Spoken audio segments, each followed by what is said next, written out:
Hey everybody, this is Alan Fine. I'm here with Emer Kearney, Associate Commercial Director at Titanic Belfast. We know about this museum. We've profiled it. You've probably heard a lot about it. But now I'm here, and we're really going to talk about what it's like to be here on Insider Travel Report.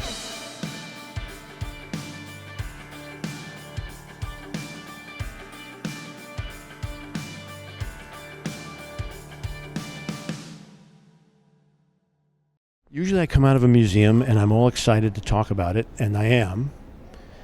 But this is a museum where you really need a moment to reflect, and it is powerful. It's still fun. It's amazing, but let's just have a moment. And now let's talk about it. I'm trying to remember when I first heard that this was being built. So we opened in 2012 to mark the 100th anniversary of the sinking of Titanic, and the reason that this museum or visitor attraction had to open in Belfast is because this is where Titanic was built. So we're here at the authentic location in the heart of where the Harland and Wolff shipyard is. So it's something very, very special for people to come and experience. Is the version that I'm seeing now, how different is it from that first when your doors opened? There's some parts are the same. The building is iconic within Belfast now. So the exterior of the building has remained. It'll be in Belfast forever. But the story hasn't changed, but we've changed how we tell it. So we've done a couple of gallery refreshments, which have changed. Probably about 50% of the experience is completely different from in 2012. The most recent revamp that we did was just opened last year in 2023, and it changed everything from the sinking gallery right through to the very end. So obviously the story of Titanic didn't change, but how we tell it did. So what we've done is take and then a theme, the pursuit of dreams, and it's all about the people who were connected to the story. So from the passengers to the men who built the ship here in Belfast, to Dr. Robert Ballard, who was the ocean exploration expert who discovered the wreck. All of those dreams and those hopes that those people had linked to the Titanic story, that's how we now end the experience that people have here. Well, the main thing I wanted to say is that the travel advisors who have sent their clients there before, they got to see it again. Yes, there's lots of reasons to come back, even if you have guests that have been multiple times before. Every time you come, there's so much to absorb. There's so much. You could come multiple times and see different things and take different things every time. But the revamp of the experience that we opened last year is something very, very special. It really brings that human emotion story in, and the feedback we've got from guests has been phenomenal. It's so smart. It's so interactive, and very moving.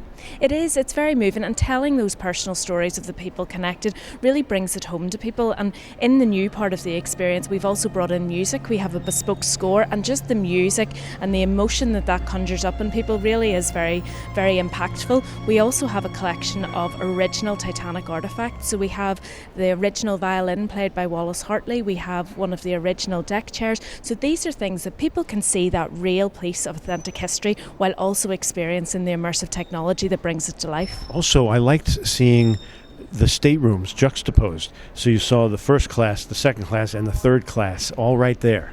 Yeah, and that's what Titanic was. It was a reflection of society, really, in terms of the different parts of the ship. But even the third class that was considered steerage, it had electricity, it had running water, which people travelling third class probably didn't have in their own homes. So Titanic was just such a luxurious ship. It was so special, and there's so many different strands to the story. There's another thing about the presentation. I like the use of video images of actors, well chosen, very good actors.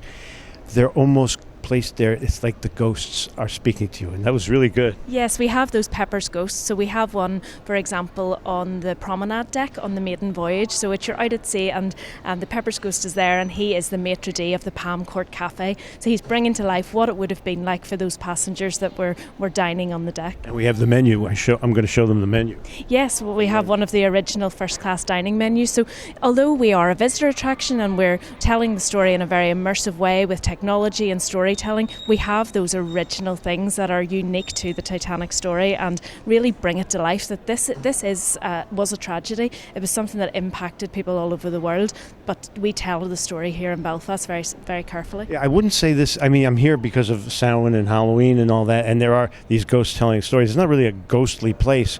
What it more is, and in fact, I had the same feeling at the end when Ballard finally discovered the Titanic and was jumping for joy, and then realized, wait a minute, this is a graveyard. Coming to speak to you, I was all excited, but then that's why we had that moment at the beginning, because you feel both the grandeur and the sadness at the same time. It's really an amazing, bittersweet story. It is, and Titanic is famous for the tragic sinking, but there was so much that came before that and so much comes after. So we want to tell the whole story here in Belfast, and there's nowhere better to tell it than here where it all began. There's lots of Titanic museums and attractions around the world, but Belfast is the authentic story, and you can only do it here. And also that made me realize that the reason Belfast was so important was because it was where manufacturing was, where the things that needed to be loaded onto the ship, access was here. Yes, it was one of the biggest ports in the world at the time. Belfast was so famous for its tobacco industry, its linen industry, its rope works. So it was a thriving industrial hub. It was one of the most important ports in the world. And for Titanic was just one of lots of thousands of ships built in Harland & Wolff. It was ship number 401. But it's because of what happened to it, Titanic has become so famous. But also it's really those personal stories that resonate with people. And that's what we really try and tell here, to be respectful to the Titanic story, but to tell those stories and for people to enjoy their experience here and learn all about the world's most famous ship. One thing I noticed when I came in, it felt like I wasn't in the Titanic, but I felt like I was in a mechanized tribute to it. This building is fabulous. From the inside, the outside, everything has been really thought about in terms of the detail. So behind us we have it's our grand atrium, but the story of Titanic and the Harland & Wolff shipyard resonates throughout the whole building. So we have all of the different angles and things jutting out across the atrium in terms of like what it would have been like in the shipyard whenever all of those different cranes and gantries. The building itself is the height that the hull of Titanic would have been when she was sitting on the slipways outside. From above, it looks like a star to represent the White Star Line, and there's so many intricacies about the Titanic story that are reflected within the building itself, never mind the visitor experience that they go through in the gallery. So even to come to Titanic Belfast, get that iconic photo, it's something very special. So I got here very easily. I drove up, but I bet you could take a train, and you could probably take a little flight. Absolutely. Belfast is so connected within the island and within the rest of the UK and Europe. We have 2 airports here in the city. We also have Dublin Airport, which is only 90 minutes away from Belfast. You can get the train up. There's an hourly service from Dublin straight up into Belfast Grand Central Station. You can rent a car. You can travel so much within the island of Ireland and Northern Ireland very easily. It's very easy to navigate, and everything's quite close in proximity. For example, as I mentioned, we're 90 minutes from Dublin. From here, it's only about 70 minutes up to the Giant's Causeway. You can travel a lot and do so much in such a little space of time. Speaking of the Giant's Causeway, make sure you see our interview with Neville McConaughey, who is a 4th generation caretaker of the causeway. Anyway, thank you for speaking with us. Thank you so much, and we would be delighted to welcome your clients to Northern Ireland and to Titanic Belfast. And this is Alan Fine for Insider Travel Report.